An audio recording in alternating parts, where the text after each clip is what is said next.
All right, Tezuka versus Vid. This is for weekly open something or other. Read the description below. Um, okay, so Tezuka started with a relatively weak corner in one, but this makes sense, right? He had three different cards that were at best for the corner nine, and he has another card best for the corner seven, and all of those cards are happy to be facing up left.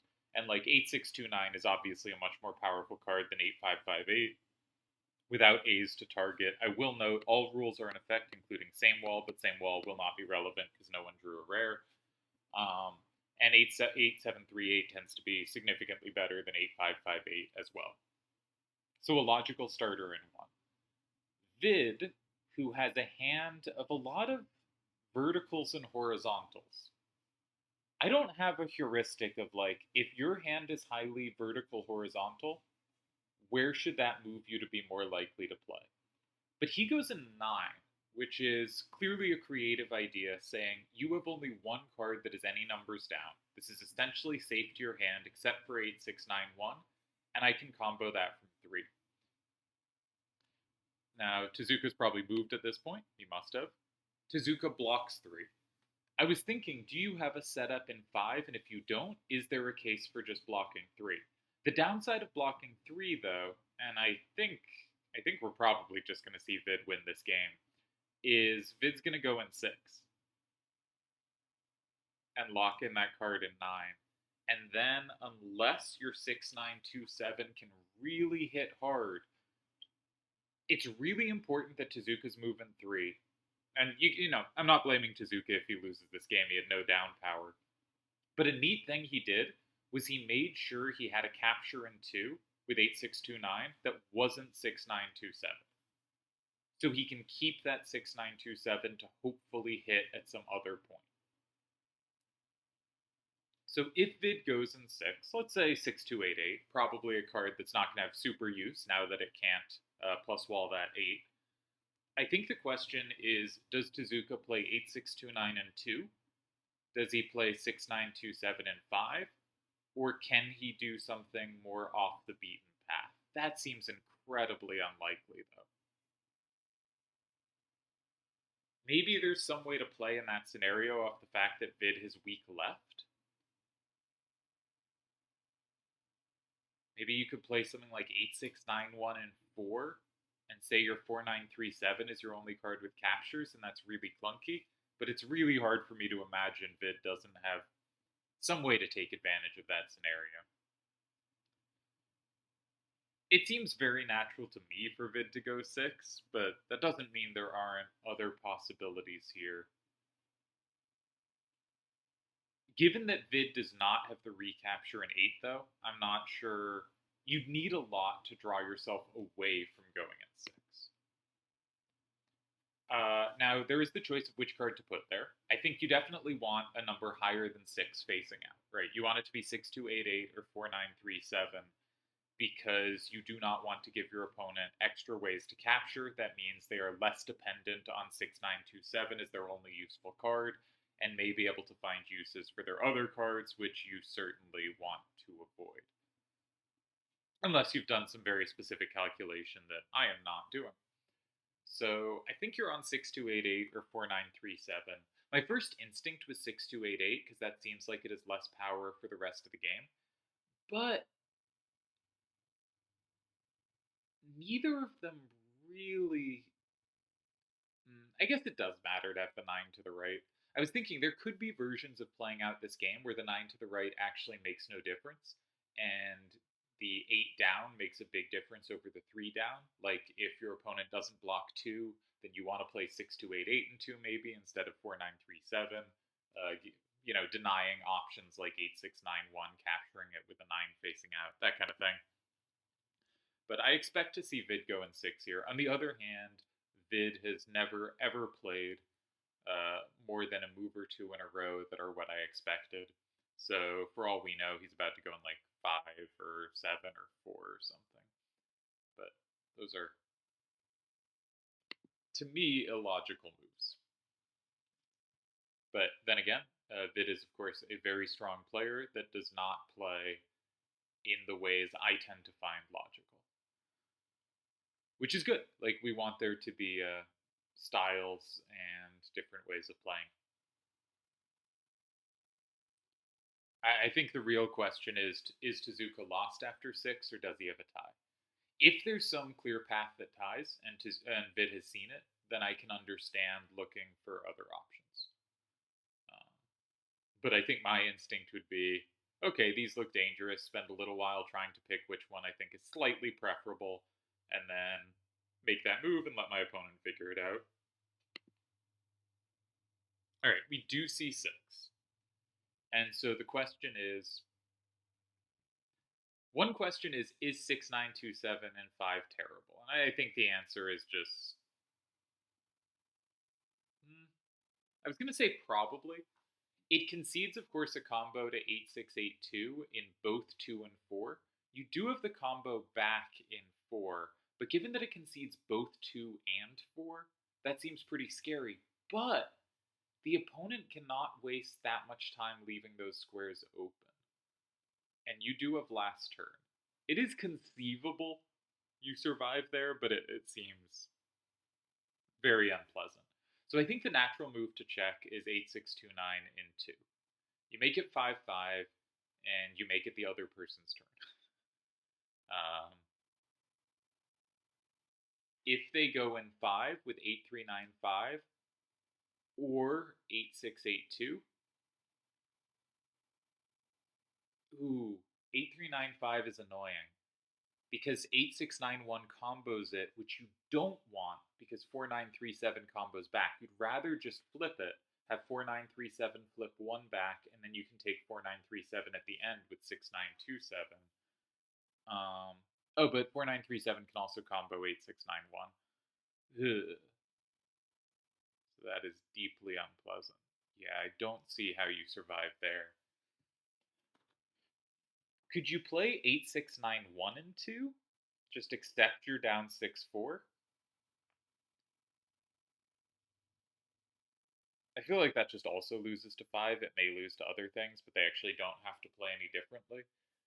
So 2 looks like it doesn't work. How about 4? Can you play 8691 and 4?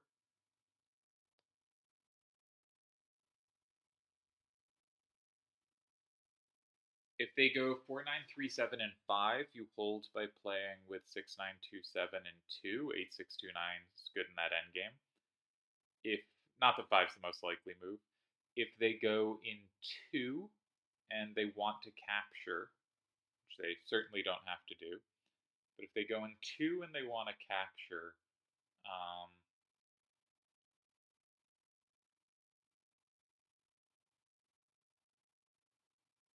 and you're down 7-3. I guess you're probably just losing that. This all looks terrible. I'd probably chuck 6927 and 5 and just hope that tactics worked in my favor, but they definitely won't. Is there any other tools? I don't like 2. I don't like 5. I don't like 4. Why would you play 7? I guess 8691 and 7 at least comes with a threat. Can you do something there? 8691 and 7. I wish that set up a plus and 4 for 6927. I don't see what it does. They just block 8. Yeah, I think this is over. But I'm curious to see if Tezuka can find something. I would guess on move 3 there was a hold, but I have no idea what it would have been. This hand was horrific. Poor Tezuka.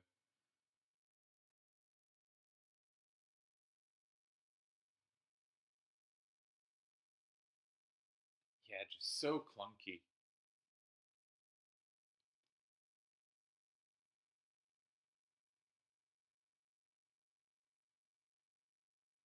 Trying to figure out some conception there that could, like, in some universe hold a tie, and I just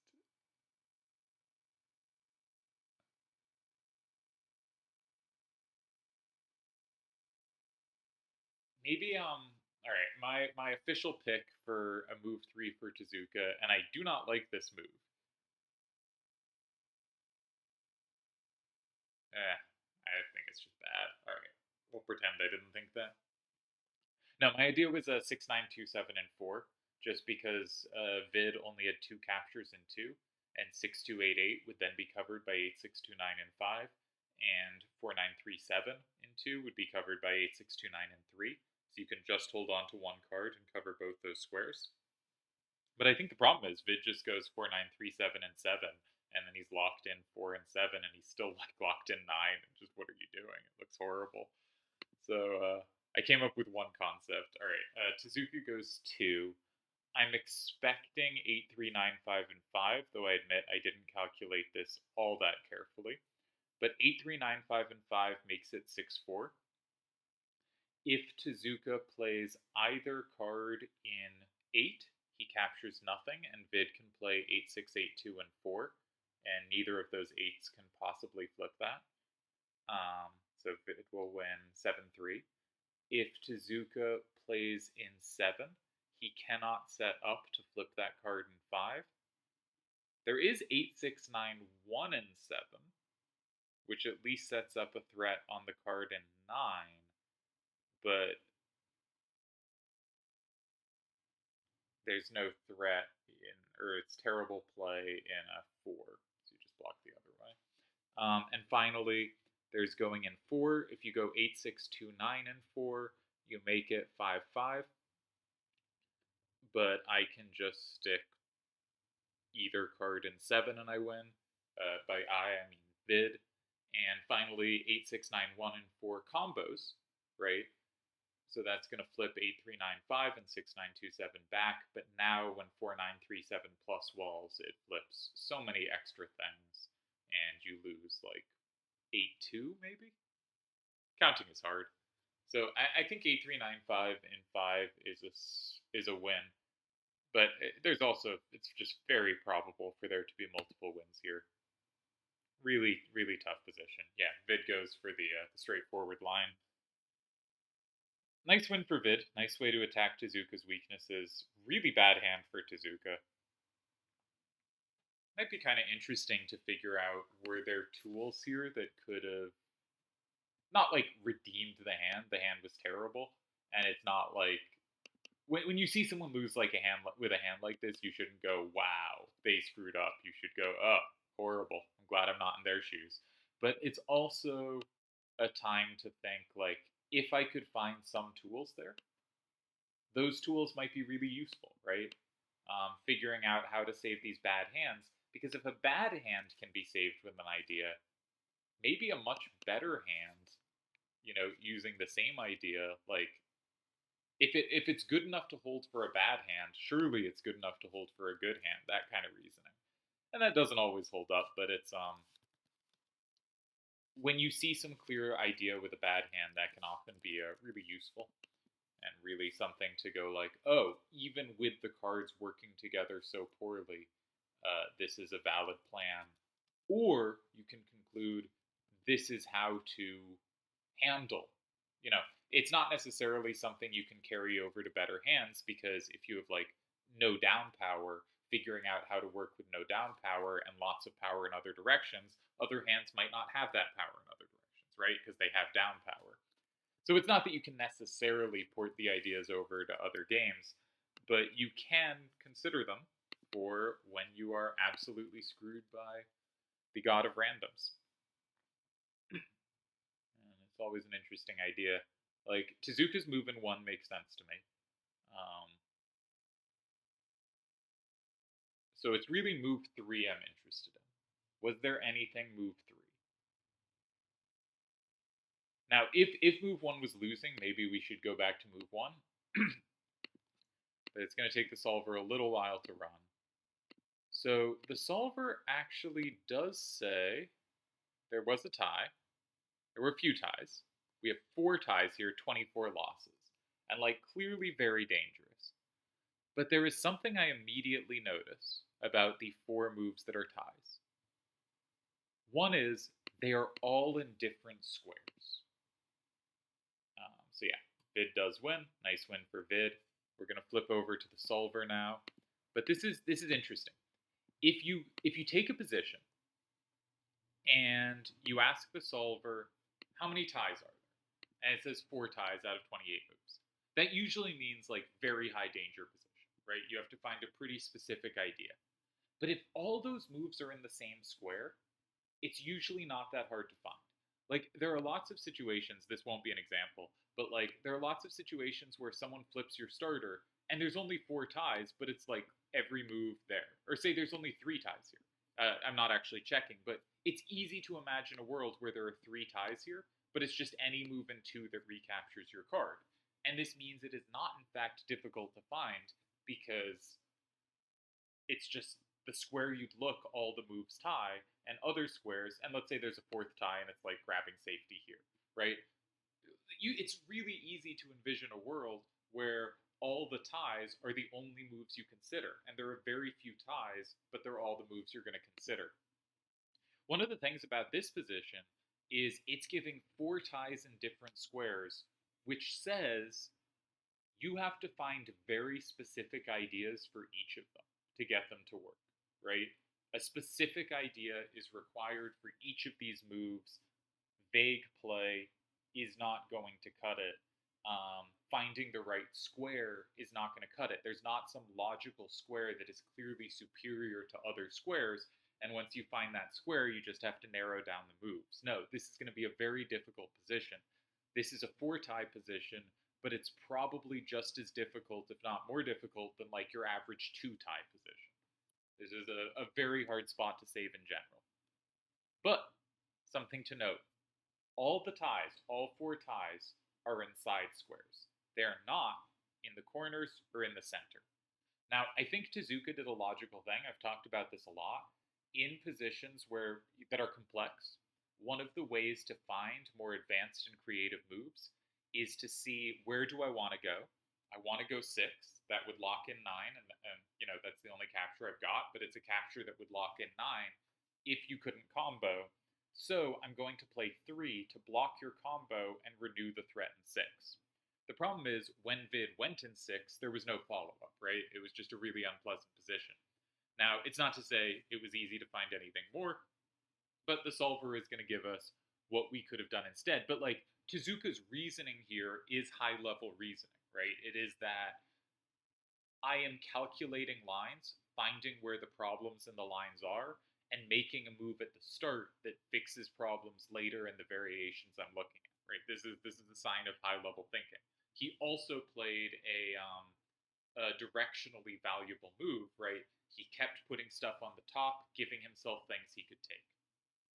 But I think it is really interesting here, all the ties are inside squares.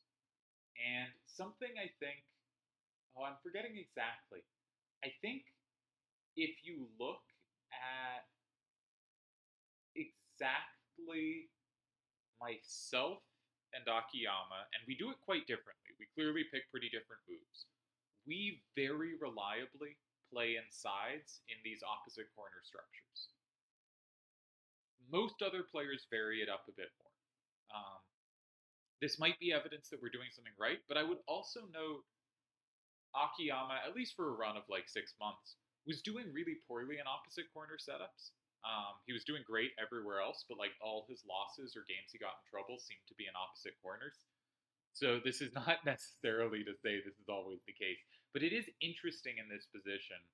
And I'm not coming up with the words to verbalize why I think this might be, but I think it is kind of telling somehow that like, in a position this bad, the side moves are the kind of moves that force the action, and you need to get some benefit out of this position. And in my feeling is the way to do so is to force something. That's why my guess was something like this. Now this turned out to be wrong, but it wasn't that far off the best move in 4. The best move in 4 is Tezuka picked the right card, and we can think about this pretty quickly. Like, I haven't seen anything other than what the moves tie, but we can immediately come to some conclusions. It does the thing I wanted. We still have this move covered because we still have 8-6-2-9, but we do have 6-2-8-8 covered as well. We don't have it both covered with the same card, but unlike my move where we have a 9 facing towards 5, and I'm just going to guess this is losing for us. No, this is a tie. We have one tie here, so where's the win for them? The win is in 6. Okay. Well, then there's a chance we'd hold this game because this move looks pretty obvious, but apparently we have a tie in 2. Setting up this goofy plus in 5 with 8691. Okay, that's peculiar. Not saying I would have held this game because I don't think I would have with this move. But 8738 kind of achieves a similar thing. It doesn't have the single coverage of 5, but it makes it easier to recapture if we get flipped. How many ties do we have here? Again, we have 1 tie, but it is to just go for 5 immediately.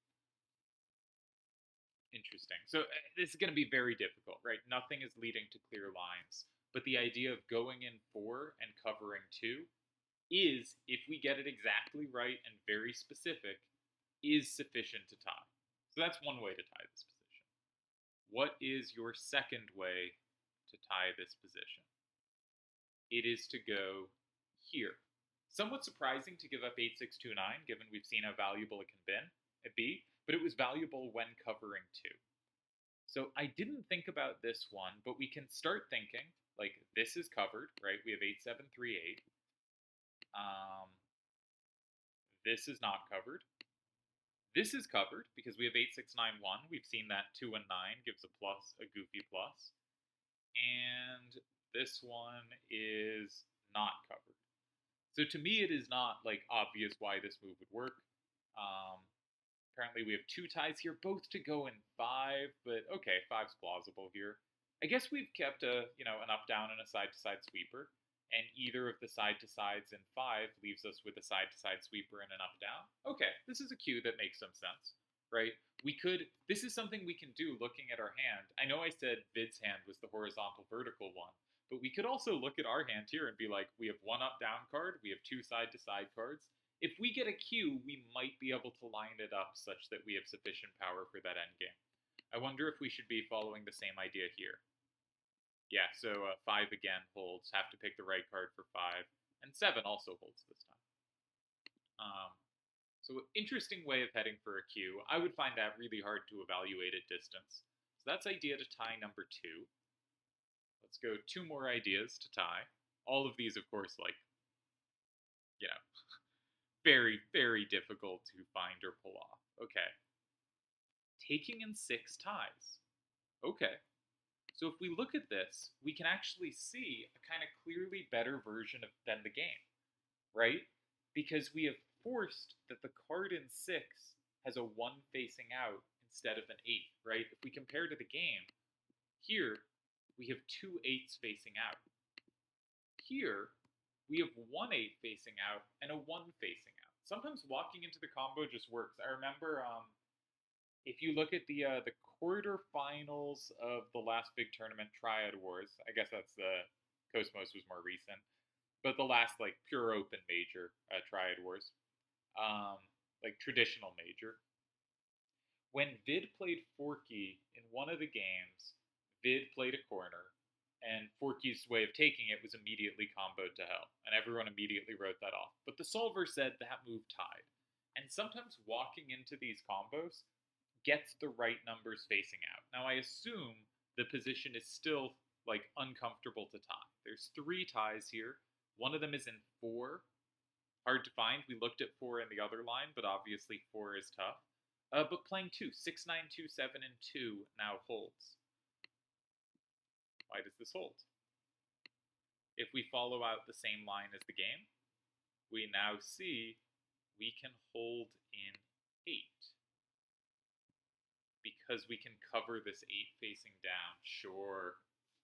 Again, like the difference between this tying and the game not tying, right?